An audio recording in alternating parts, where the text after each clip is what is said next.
was just trying to remember earlier, actually, when the last time I was. It must have been at least 4 or 5 years ago, I think, that I last did a one of these seminars. So I think it's well past time. Today I'm going to be talking about peasant perceptions of the landscape during the medieval period, how ordinary rural people, peasants, may have experienced and understood the material world around them, and how local identities were influenced by the landscapes in which they inhabited. And now, from a medieval perspective, that's quite a kind of unusual, unfamiliar thing to do. Typically, medieval landscape archaeologists will tend to look at landscape change rather than so much the inhabitants' sense of their environment. So it's a kind of slightly novel and experimental area I'm going to be talking about. The project is a collaboration between myself, an archaeologist, and an historian, Stephen Mileson at Oxford University. And the project actually started with Stephen in that he was doing work for the Oxfordshire VCH, Victoria County History, writing up the 100 of Ewelme that I'll be describing. But he'd got kind of a bit frustrated with the kind of VCH way of doing landscape history. So we kind of came together as a way of thinking about this area in a slightly different way. So we did the same thing that the VCH, Oxfordshire VCH, were doing on this 100, but then looking at it much more from a kind of thematic point of view. We got the Leverhulme Trust project funding for that, and then the book came out about a year or so ago. So it's a kind of a little bit older now, this project, but it's one kind of that we're still thinking through a bit, even now the book's come out. What were the questions that we were asking? Well, as you know, kind of landscape history has been kind of traditionally concerned with structures and structural change, with demographic and economical and social drivers that affect landscape organisation, from the formation of villages to open fields, that kind of thing. We wanted to work within that kind of landscape history framework, but to get at meaning as well as structure, and especially in terms of the kind of experiences and perceptions of ordinary rural people, the small producers that we know of, the peasants. So the two kind of overall questions were these: how were perceptions and local identities formed in relationship to their particular settings, and how did those perceptions and identities change as a result of social and landscape reorganisation? In other words, how did peasants understand that material environment and themselves in relationship to it?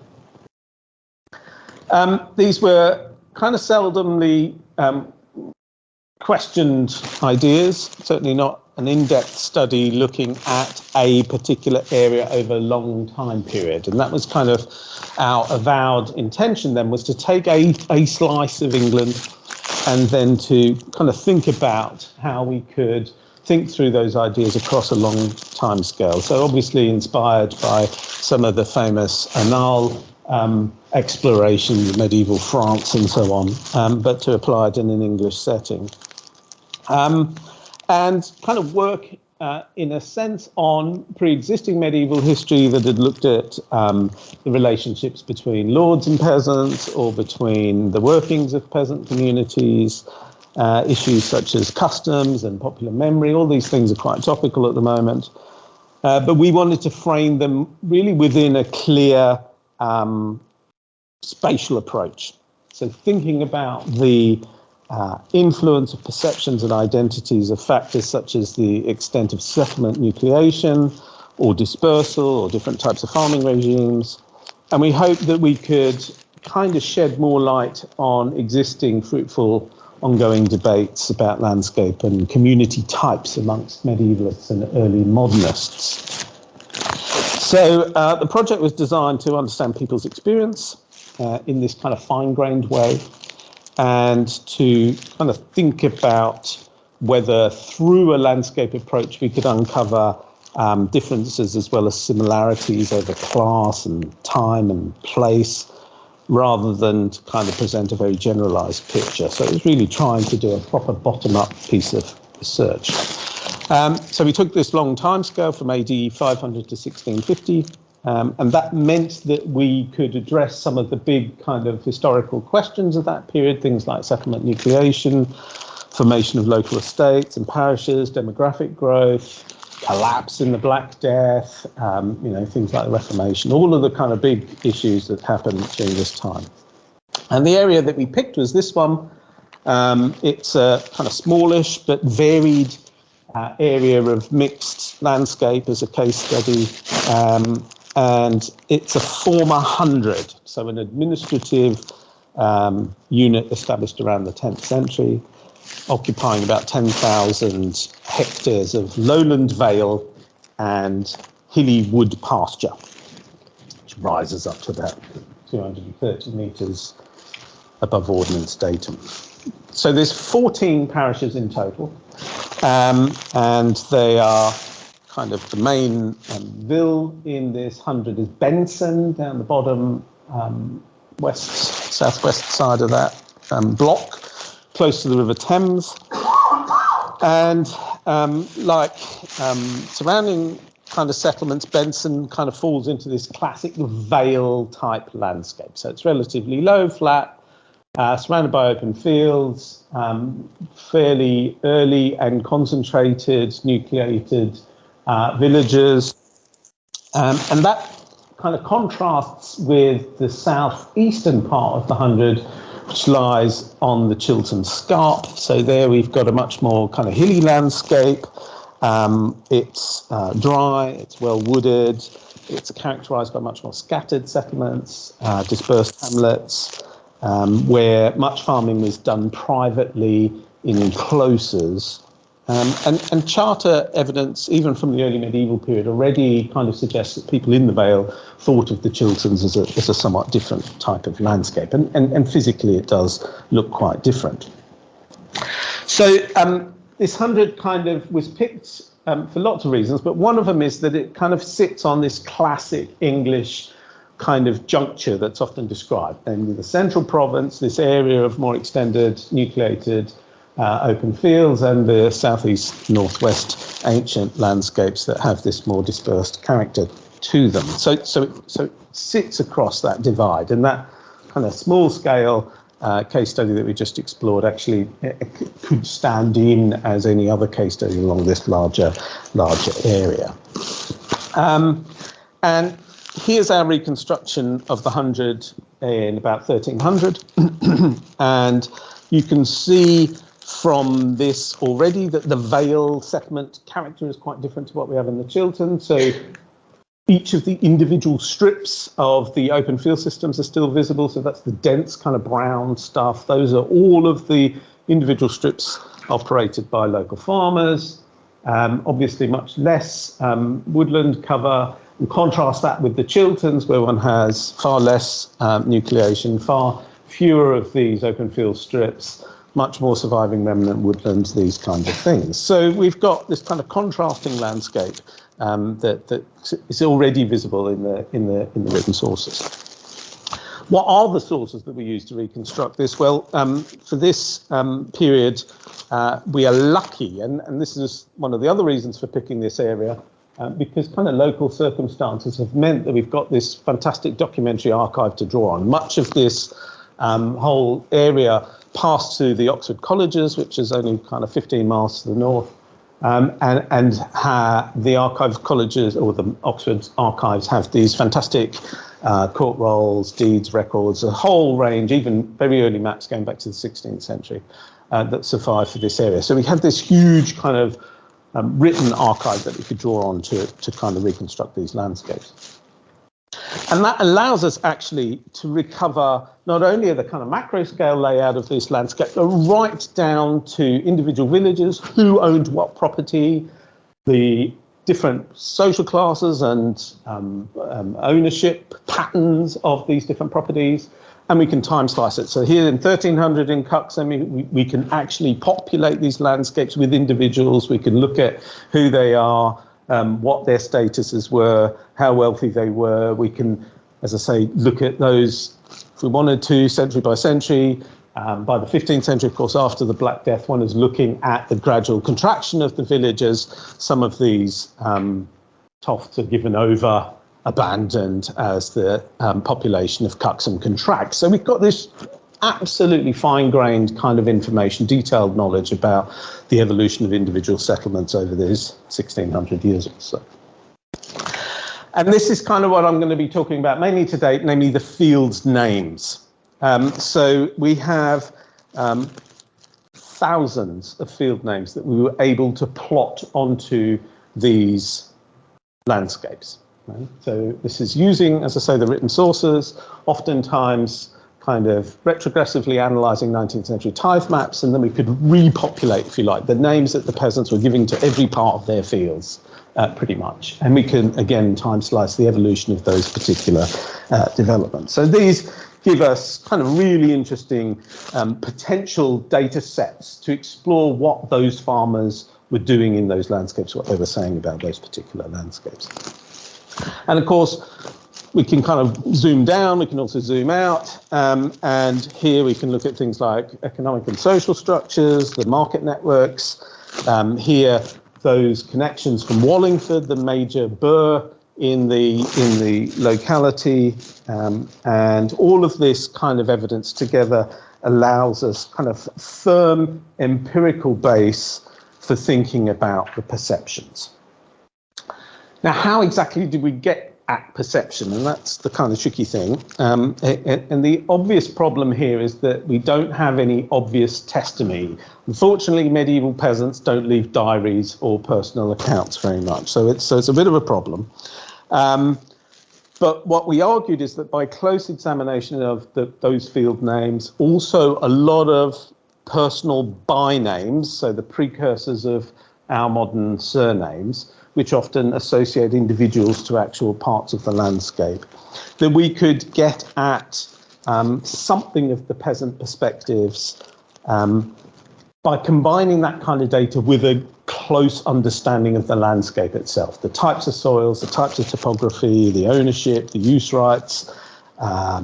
We've even got kind of evidence of signs of aesthetic appreciation of those landscapes, local folk history, all sorts of different data that allow us to kind of think about how people engaged in these landscapes. So field names, including names given in charters of the 9th to 11th century, are especially important because they must reflect a kind of detailed local peasant knowledge, as explicitly kind of recognised even in charters where it says, it includes in the preamble, by the inhabitants. It's actually naming the people living in the landscapes. So here's one example of this kind of thinking. Here's a field's name in Cuxham. Cuxham is a small settlement at the foot of the Chiltern Scarp. And this little valley you can see here is called Simys Dean. And it's a kind of interesting name. The second element, Dean, comes from the Old English word denu, a small, long, winding valley. And this valley you wouldn't be able to see from the village because it's on top of the hill. You actually have to trudge out into the field to be able to see this field. So as medieval peasants wouldn't have been able to recognise this feature unless they were actually out in those fields. It's a kind of way in linking together what people are experiencing and what they're calling. And the first part, Simi, comes from a local family, which is first documented in 1447. They move into the region in the early 1440s. And their name then gets attached to these fields, presumably because it's part of their holding. So you've kind of got these kind of layers of information that build up over specific locales. And even more so because these things are actually written down by a local person of peasant stock. So this whole kind of field name is ledgered by the son of a Cuxham miller. So there's kind of different layers, both the scribe, the peasant holdings and so on. And we looked at thousands of names like this, and wherever possible we went out and looked at them in the fields, and it was just kind of really only in the landscape, I would suggest that one can begin to understand them. So we can even retrogressively analyse these field names, as I say. Some are recorded before 1650, some are recorded as early as the 12th century. We've got over 2,000 of these names that we managed to plot onto the landscape. And obviously all sorts of names are included, names of settlements, of fields, of routeways, of watercourses, of woodland, of ponds, of waterways, wayside crosses, you name it. And these can often be pretty precisely located by using kind of longitudinal evidence. Here's just another example, a quick one. You can see in the 1260s, this field here is called above Le Portway, and this field in 1330 is called below Le Portway. So we can infer from that that this kind of field division here is the Portway. Portway in Old English is the market road. It's the road that leads to market. In this case, it actually does lead all the way down to Wallingford, way down here. But it doesn't survive today. It's just a little field track that exists. But at one point in the 13th century, that would have been a significant landscape feature marker for these local landscapes. And these kinds of evidence allowed us to kind of build up a dynamic GIS.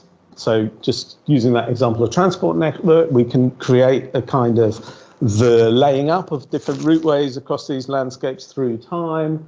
So each of the road segments are dated to different periods, and we can do exactly the same thing with settlements or with extensive woodlands or different types of field forms and so on and so on and so on. So we have this kind of archive, time slice of the actual human engagements in landscape. Then on the other hand, by going out into the fields and ground truthing these things, we can start thinking a little bit too about kind of people's engagements.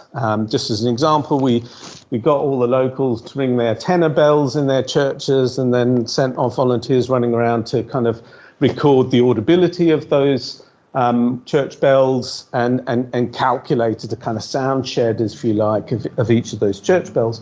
And the reasoning behind that is because we know from, albeit quite later sources, that particularly in the Chilterns, there was a lot of tithes that weren't being paid to the local church. And what we can see is that when we move up into the Chilterns, places like Nettlebed, that there are large parts of the parishes that were outside of earshot and also outside the visibility of the church. And it's those exact same local farmers that aren't paying their dues to the right tithe. So there's a kind of argument one could build about how deeply the church had penetrated into people's day-to-day lives, that kind of stuff. Anyway, and also we can even get at popular history. Even in the kind of Chilterns, if the church isn't there, one can start seeing all sorts of other things. There's Goblin Wells and you know, the Brides, the Fear, Terrorford, and these kinds of places. You know, all sorts of places in which local folklore and mystique and strange things become attached to them. There was also a kind of awareness of past people's activities. So you get lots of old forts and ruins and so on named in the fields and in the woods. So in this example, I'm just going to highlight two names. Actually, I did have a pointer. So here, this is in Ewelme, which is actually just sort of off the scarp. You can see there's one called Burstead in the late 13th century. So that's the stronghold place. What's the stronghold they're referring to? And there's one here in the early 13th century called Dulverstan, the hidden stone. And this later, by the 17th century, is also the site of a cross. And those two I'll just highlight because I'm going to come back to them in a bit. Anyway, so I can't obviously summarize a whole book, so I just thought I'd kind of just highlight kind of two issues that I'm particularly interested in at the moment. So those of you kind of who I know will know that these kind of two things I've been particularly interested in recent years. One is how early medieval communities came together in space. How were they organized? What were the power structures? To what degrees did they express themselves territorially? In what ways were the processes and timescales by which territory formation came about associated with particular groups? And one of the other things I've been really interested in are the kind of social and cultural dimensions of special places. especially assembly places. So why specifically were these places chosen rather than others for valorization? What made them appropriate for collective behaviors of different kinds? How are they distinctive? So those two issues to some extent are related. I'll just treat them separately for this then. We know about early territories in the early medieval ages. So we have Bede, for example, in the early 8th century, uses these Latin terms to describe different types of territories. He mentions things called regiones, and he mentions things called provinciae. And these regiones and provinciae, in some cases, can be clearly very well defined. So there's the famous case of the Rothingas. So these are the 8 parishes alongside the River Rother in Essex that all have this element Rothing, and this territory effectively forms a kind of river basin that runs up to the watersheds of the River Rother, and it almost certainly refers to a kind of early group in their landscape. The reason for thinking that is not just the kind of coaerialness of this valley within its landscape, but also the fact that each of these valleys are named using the Old English community name element ingas, the people. So it's the people of the Rother who are giving their name to this territory. And there's lots of other examples of these that landscape historians have been picking out for decades now. The Stoppingas, the followers of a chap called Stopper out in Worcestershire, and so on. So these territories often are kind of fitted into the landscape. They can be reconstructed in part from later administrative divisions, and they often contain community names in Old English. So things like Ingas, the followers of, Setan, Hem, Ware, Folk. So these are folk territories, if we want to call them something like that. Bede makes clear when he uses kind of the language to describe provincia and regiones that they're of a different scale. They're not similar to each other. And that's kind of borne out when we plot them out. So here's your regione up here. He actually mentions 2 of these provincia, the provincia of the Meon Ware, so the province of the Meon dwellers, or the Suningas, so the followers of Sunna. And these are sometimes described as being gens, the Old English word for people, and they're sometimes referred to as following a rex, a king. So there's some sense that provinciae at least may have been kind of semi-autonomous or had some kind of political autonomy in one way or another. Now in the 8th century, this is coming back to kind of where we're talking about, in the 8th century, there's a source known as the Tribal Hidage that mentions the Chiltern Setan, so the Chiltern dwellers. And these are a relatively large group in the Tribal Hidage, 4,000 hides, that's 4,000 families. And here's Cyril Hart's attempt to kind of plot out where the Chiltern Setan were.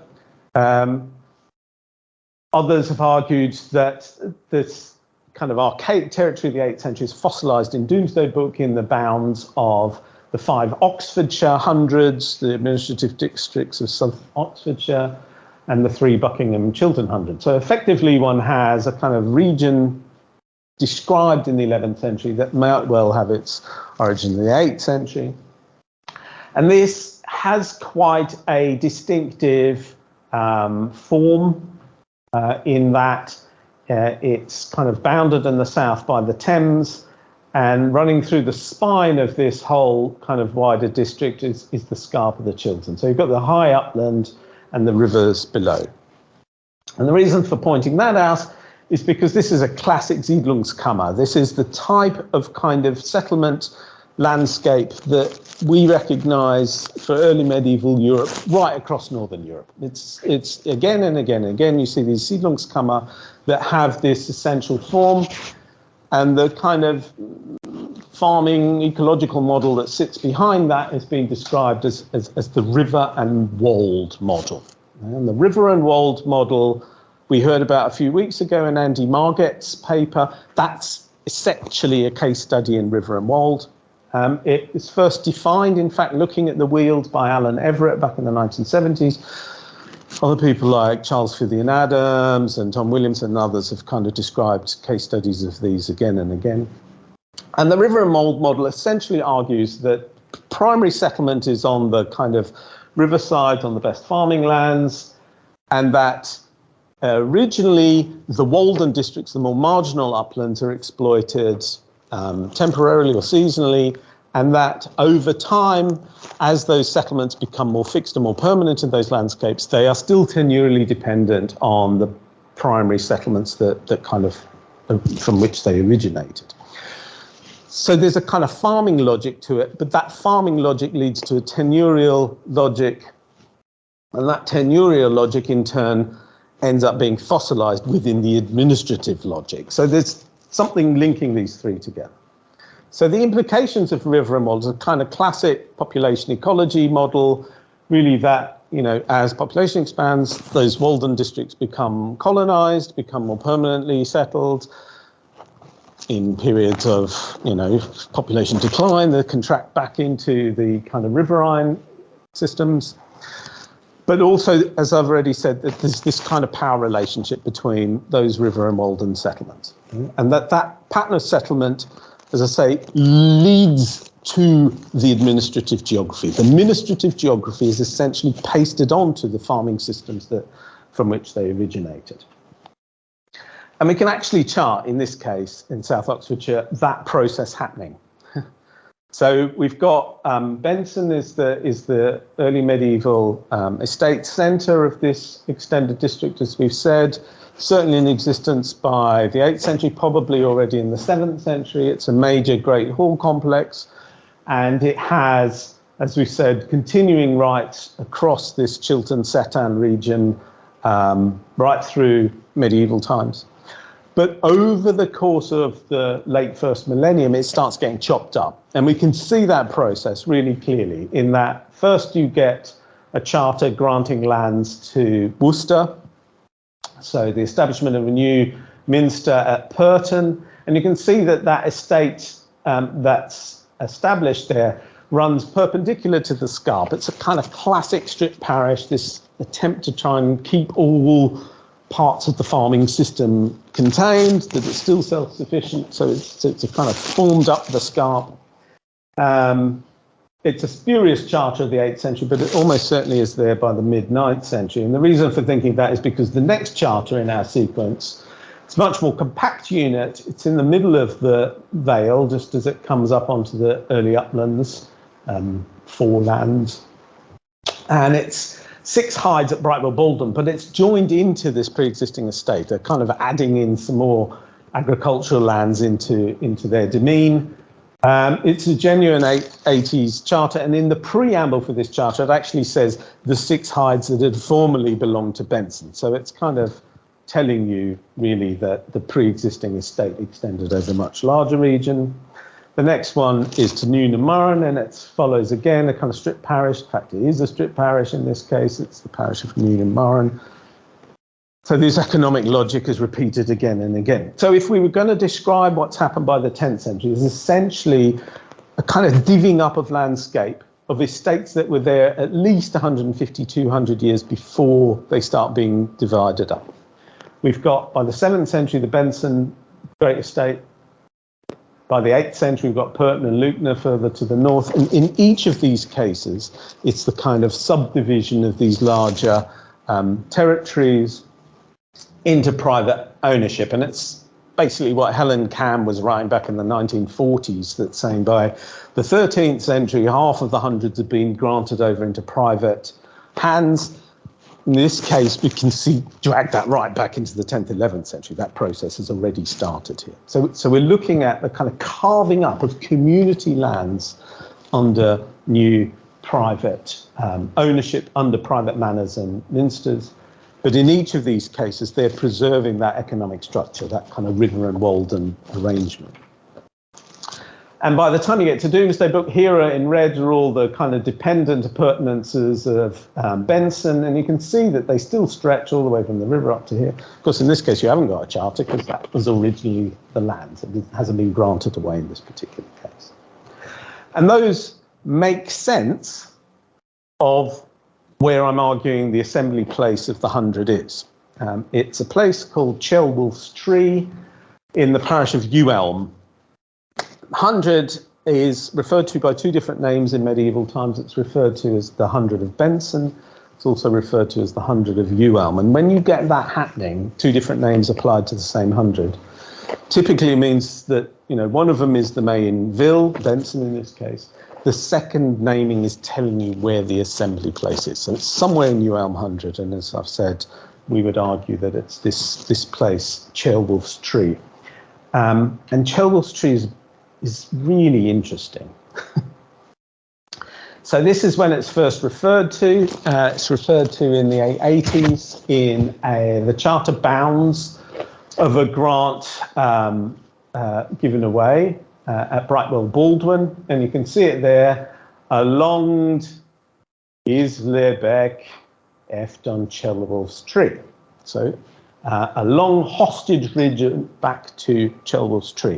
And it's these kinds of charter boundary clauses that allow us to kind of plonk these locations directly into landscape. We know where Chelwolf's Tree is within 10 metres. I can tell you where it is. It's in the bottom left-hand corner of the charter boundary clause. Here it is here.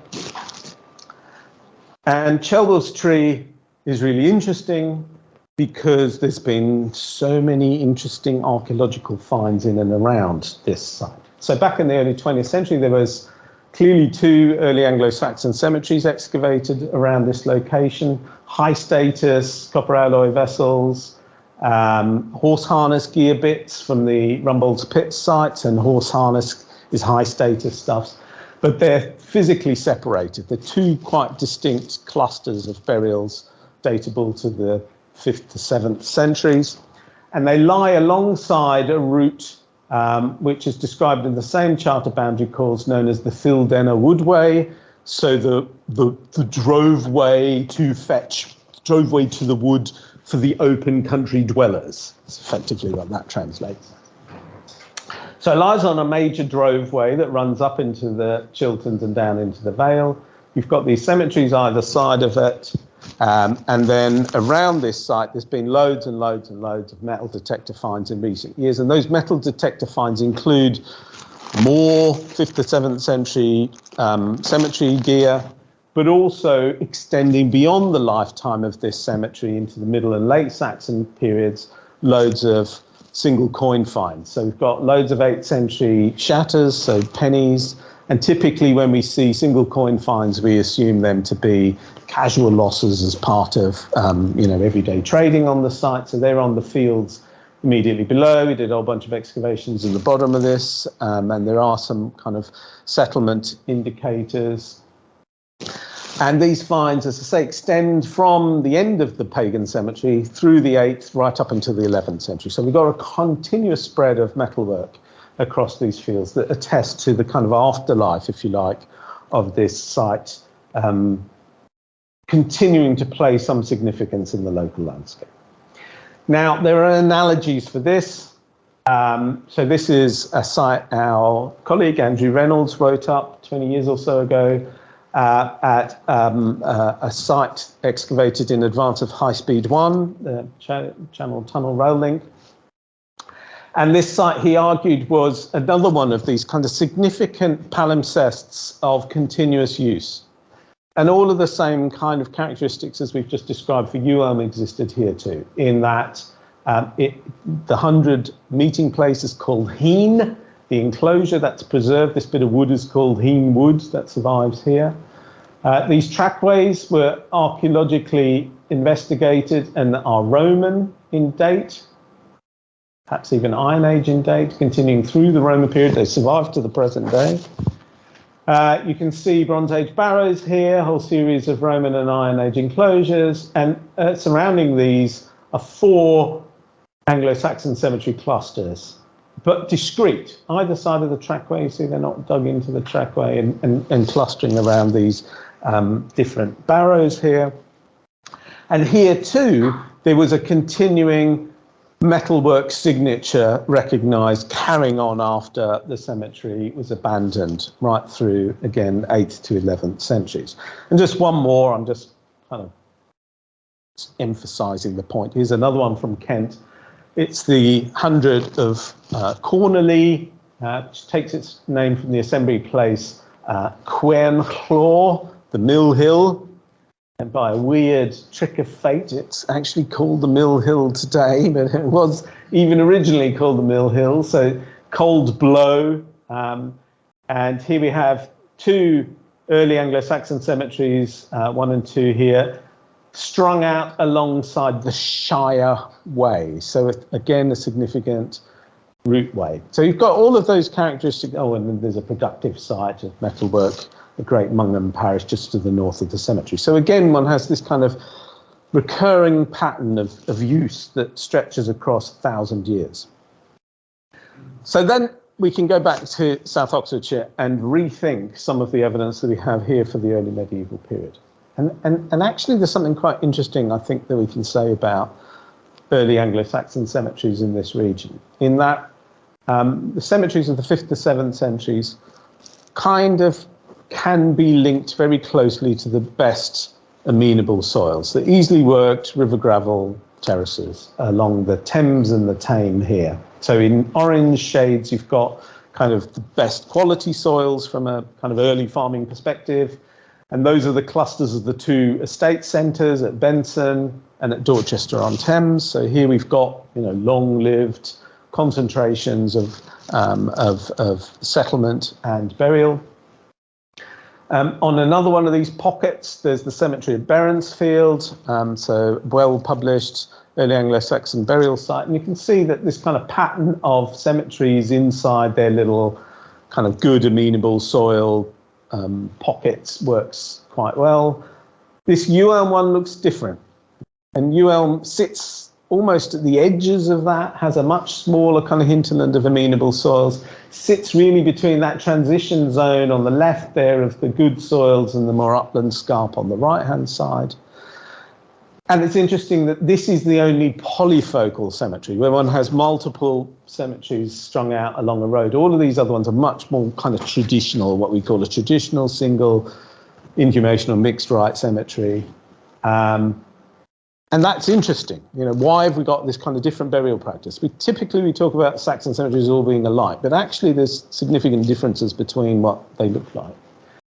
So, and it makes you think, well, what do polyfocal cemeteries do? Firstly, it's worth pointing out that this transitionary location is exactly how Saltwold and Mill Hill look as well. So in these cases, the better soils are in grey, the Walden, more marginal landscapes are in yellow. And again, those polyfocal cemeteries are just at the points where routeways are leading up into those Walden districts. So there's something about movement from Vale into Wold, and there's something about those transition points, those nodal points in the landscape where these polyfocal cemeteries come about. So if we're thinking about polyfocal cemeteries, I think there's something interesting about these. You know, what does that mean to have little groups of burials in proximity but separate from each other? You know, does that say something about cemeteries in helping to shape some form of communal identity? Is this a way of using burial as a way of negotiating, you know, inter-group competition? Is there some form of kind of conflict resolution that's going here, but they're still separate from each other? And we contrast that, say, with our typical Anglo-Saxon cemetery beside the settlement, which looks much more like this is the buried dead of our local village kind of thing. So those are different kind of processes that sit behind that.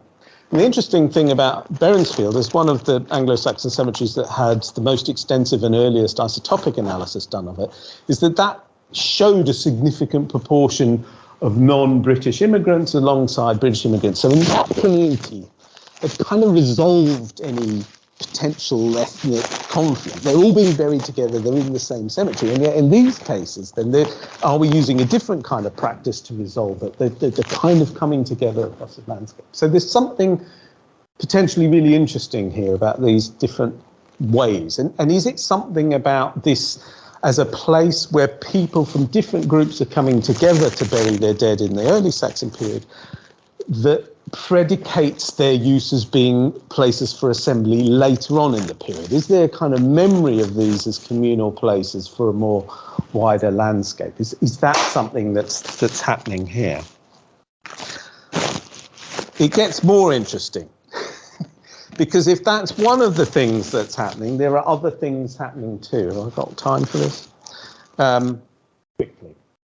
You'll remember the Charter boundary clause said a long hostage ridge, Gisele, which is almost unique in place name terminology in the early medieval period. There's hardly any hostages in the landscape. Here's Hostage Ridge here. You can see it's not much of a ridge, but it does lead up to Chelwolf's Tree, kind of where this photo's been taken from. And Ryan Lavelle has written a lot about hostages. He says hostages are used in the Viking Age, especially in conflict resolution between ethnic groups. So typically you would see it after major battles, as the exchange of hostages is a way of one kind of pledging fealty, loyalty to the victor in that battle. And isn't it interesting that earlier on in the Charter is even this, Victory Dean, which is just that little ridge you can see in the far distance. So here you've got a kind of whole series of landmarks that you could almost tell a story. Is there a battle, then an exchange of hostages, and then a royal name? I didn't mention that. Ceolwulf is the name of both a series of West Saxon and Mercian kings, that kind of commemorates some kind of event here, and that this is kind of preserved in this local landscape. And then in 2015, after we'd done the project, they found this, which is 4 kilometres up the road, the Watlington Hoard, a nice cache of coins, which to all intents and purposes look like the buried wealth of the Great Viking Army. It looks like the stuff the Great Viking Army would have collected and deposited on their way after their defeat at the Battle of Edington. First they go whole out in Cirencester, and then in 878, 879 they go back into East Anglia, and they would have gone up Icknield's Way, so they would have passed directly through here. So how is the Viking treasure being buried? It's also our greatest concentration of coins to guess who? Ceolwulf II, right? So all of the pieces are kind of pointing towards some unnamed engagement here between Vikings, defeated Viking army running back to East Anglia, getting mugged by a bunch of Mercians, probably, you know, who knows, Ceolwulf, might have been Alfred, it doesn't matter really. The point is that for some reason, you know, Ceolwulf is being named then, just 8 years later in this boundary clause, as being, you know, the name given to this particular tree. And we can see other Mercian heroes in Doomsday 100 names, and actually Ceolwulf's Tree kind of fits really well into that kind of, my pointer doesn't even work now, kind of plot that in amongst this. And does this look like a way in which Mercian kings are kind of interposing themselves into local communities? This is a way of royal kingship grafting itself physically through its administrative nomenclature into pre-existing communities. It's a way of grafting them in. Carries on. Yeah. So then this is the birth field we mentioned earlier. Burg typically means stronghold, as I said, but interestingly, it's also a term that's applied to defined trading places. So the Burg is the area in which trading can take place. So that makes a little bit more sense of our casual coin losses that we're finding in the field here.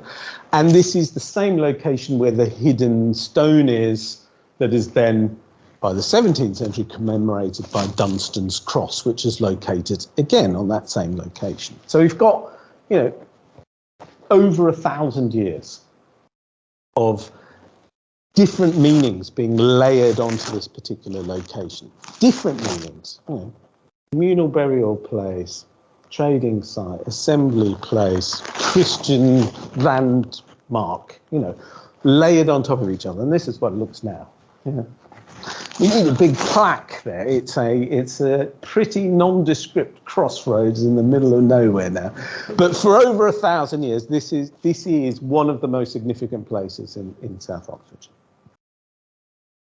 So just one of the many little stories one could tell. You have a read of the book. I guess kind of reflecting on the project as a whole, I think we've kind of explored all sorts of interesting things. And I think we've demonstrated how a kind of spatial approach can be used to understand things like group bonds and the ways in which people engage in the landscape. We might never be able to fully appreciate the character of medieval group ties in the countryside, but landscape is one of the ways in which we can begin to kind of approach this, and I think landscape is one of the kind of important factors in shaping medieval identities and their social relationships. And I think we have demonstrated through some of the other case studies that we looked at this difference between the Vale and the Chilterns, and I think there are different ways in which people engaged with themselves in these different areas.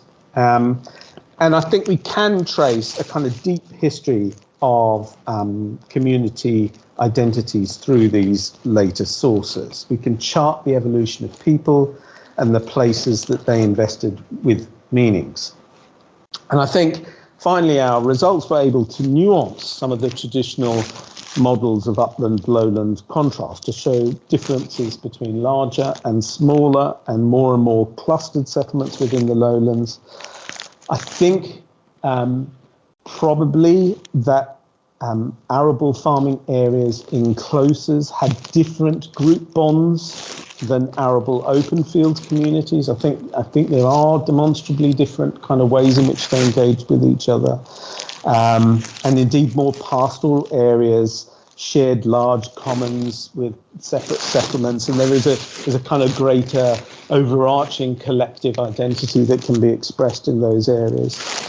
I think there's a lot of scope for taking this kind of approach and applying it to other areas that have similarly rich archival records, so places like the Twente region of Eastern Netherlands or Asturias, northern Spain, places where we have huge monastic archives that document similar kinds of levels of detail where we can reconstruct people's places in landscape.